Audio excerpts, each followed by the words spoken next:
What's going on, guys? Today I'm going to be doing a different kind of video. I just sort of want to vent some of my frustrations with Square Enix recently.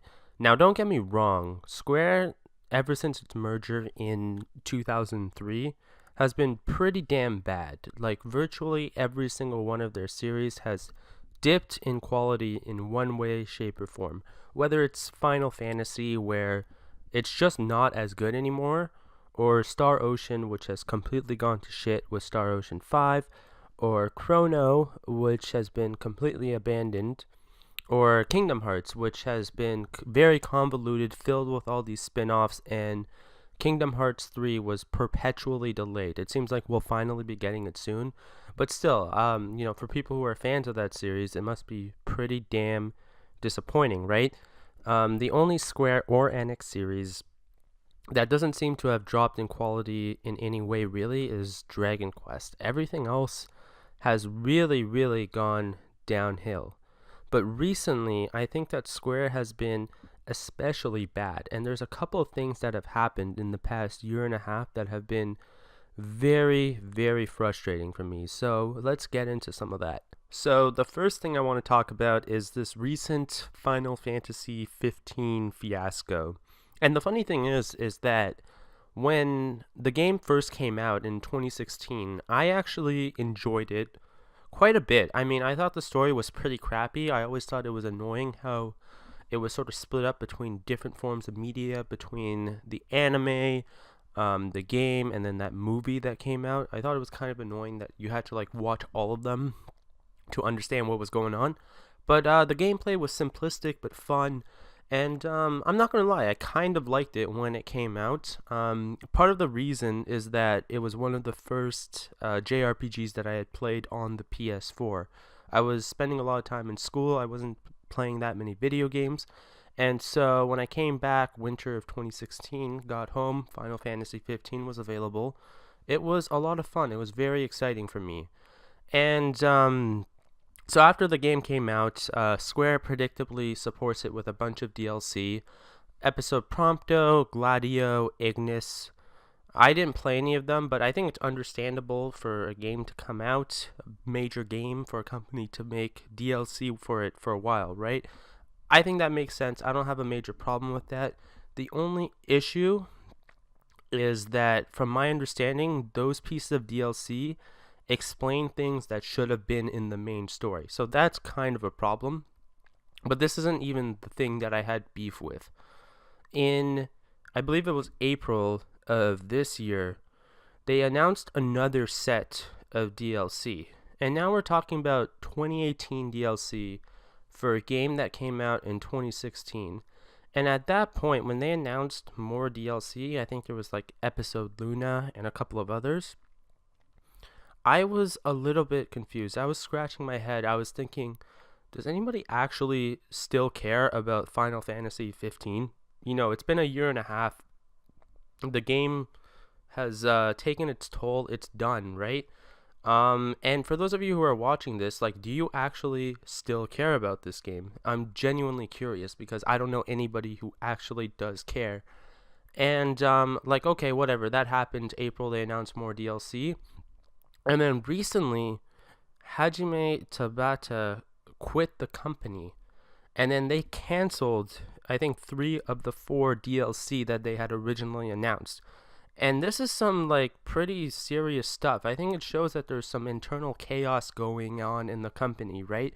This is not something that's normal. Companies don't just cancel DLC because one of the major directors quit.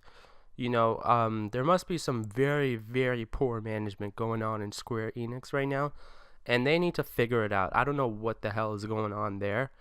And, yeah, I mean, this is kind of annoying, to be honest. I guess, in a sense, it's a blessing because maybe they could just abandon Final Fantasy 15 and actually go on to a new game, right? Like, the series or the game is over, right? Make Final Fantasy 16, make a new game. You know what I mean? I don't know how many people who genuinely want FF15 content. Okay, so the next thing is actually related to Final Fantasy 15, and that's World of Final Fantasy. Now, the reason why I say it's related to Final Fantasy 15 is because Square Enix basically self-owned with the release of World of Final Fantasy by putting it out basically at the same time as Final Fantasy 15. It came out in October 25th of 2016 versus November 29th. So, when I came home for the holidays, I had a choice between World of Final Fantasy and Final Fantasy 15, and I'm going to pick Final Fantasy 15 100% of the time there, right? Like, I'm going to pick a mainline game over a spin-off, absolutely. There's really no doubt what I'm going to do there, right? And I'm sure a lot of people made the same decision here. So you'd only wonder, why the hell would Square compete with themselves, right? Like, that just goes counterintuitive to anything that's common sense, right? I'm sure this game would have sold a lot more if, they didn't put it out at the same time as a much bigger game that they themselves made, right? So I find that whole thing very odd. And as a result of that, I didn't play World of Final Fantasy. I still haven't played it yet. But I've actually heard that it's a pretty good game, and I do want to play the game eventually, don't get me wrong. And so when a couple of months ago, at a Nintendo Direct, they announced a World of Final Fantasy for Nintendo Switch, I was very happy. I thought that was something very exciting. I was planning on getting it. It was on the list, and I totally would have picked it up.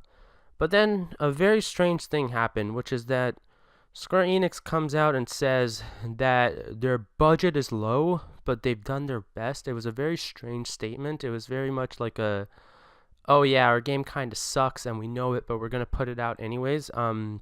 Very, very patronizing, very kind of like, yeah, you guys are dumb, but because you love Final Fantasy so much, you're going to pick it up anyways, right? No excuse not to put more money in it and make sure that the game is running well on the Nintendo Switch. Like, I'm sure people will pick it up anyways. So that happened, and that was already frustrating to begin with, hearing something like that. But then another thing happened, which was that the game came out and there was no physical version for the Nintendo Switch. There was one for the Xbox One, but for whatever reason, the Switch didn't have a physical copy, and the only reason I could think of is the cartridge prices for the Switch are a little bit more expensive. But if that's the case, then at least say it, right? I've looked online for a statement about a physical copy of World of Final Fantasy for Switch, and there's nothing from them. So, they just casually decide to make it digital only without really telling anyone. I don't know what the hell's going on. And the other thing is that if Square thinks that this game is going to be more popular on Xbox One than Nintendo Switch, they are absolutely batshit crazy. I mean, the idea that a JRPG is going to do well on Xbox One is ludicrous, right? I mean, Xbox in general has been declining, and it's basically there for Western games, right? It's an inferior PC. That's what Xbox is. And I if anyone here is an Xbox fan for some reason, I mean, sorry, like, it's kind of true, in the 360 days you can make an argument that it's pretty good for some Japanese games, but now it's really, there's nothing there. So yeah, I mean, I just don't know what's going on in their minds with these sorts of decisions. Like, what is their thought process with, okay, yeah, we'll put it out on Xbox One, but not for the Switch. Again, only thing I could think of is the cartridge, but because they haven't made any statements, I'm not a mind reader, right? And the last game that I want to talk about is The World Ends With You. So I had played the Nintendo DS version of this game, and it's absolutely brilliant. I mean, the gameplay is fantastic, character, story, all fantastic.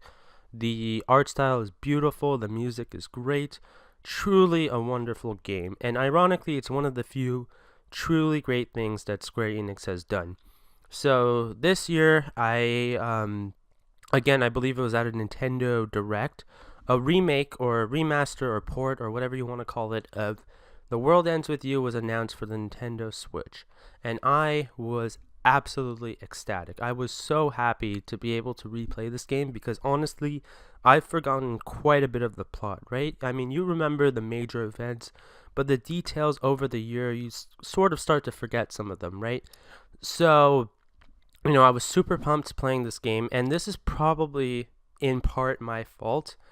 I basically just went out and bought it the day it came out for the Nintendo Switch version. I didn't do any research on how the gameplay or the controls would work or what sort of new content was added. I just went and bought it. So I do take responsibility for that. I should have done research, but I must say I was extremely disappointed with this port.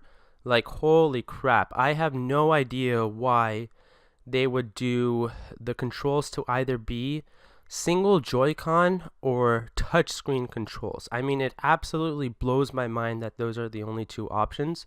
So, the first night I got it, I tried playing it with single Joy-Con for half an hour, and the thing is tiny, right? I don't even have big hands, but they do start to hurt when I'm only holding one Joy-Con trying to do combat. It's unbelievable how stupid it is and how they think it could actually work. And as for the touchscreen, the Nintendo DS had a stylus and it was alright, but I'm not going to be smudging my thumbs all around a screen all day to try and do the combat or whatever. Even if I have a screen protector, that's just not how I like to play. And it blows my mind that they didn't do either button mapping or pro controller or even dual Joy-Cons, right? It just absolutely blows me away that they could be this stupid. And I ask myself this: if someone has never played The World Ends With You before, would they truly enjoy playing this port? And the answer to that, in my opinion, is no. I can't believe that Square doesn't understand that the game doesn't have to have motion controls, right? Like, they could just do a button mapping. I don't need to physically wave my arms for the character to do a slash animation, right? That's like some 2006 Wii stuff. I'm okay with just pushing the B button on a pro controller and having Neku do a slash attack. Or at the very least, do dual Joy-Cons. Do one Joy-Con for moving and then one Joy-Con for slashing my hands. And the fact that I even have to say this is, again, unbelievable. I truly don't know what's wrong with this company, why they're so out of touch with what people actually want. And what's especially disappointing about The World Ends With You is that I'm sure they did this to sort of gauge interest for a remake, and they're going to come to, or sorry, not a remake, a sequel, and they're going to unfortunately come to the wrong conclusion, because inevitably when this gets received poorly, and I don't think it's going to sell particularly well, they're going to say, hey, look, you guys wanted a sequel, but look, our remake did poorly. That's the conclusion they're going to come to, even though the fact is that it's a lazy remake. So yeah, that's about it for this video. When I look at Square Enix right now, it's a company that I'm very concerned about. And the reason being is that they have so many great IPs, and they still have the talent to make good games, right? And I'm just worried about the direction this company is going towards, and I'm just baffled at the decisions that they're going to make. So anyways, let me know what you guys think of Square Enix. Do you agree or disagree with what I've just said? Again, I'm just confused about what the hell is going on with them. So thank you so much for watching, and I hope you guys have a good day.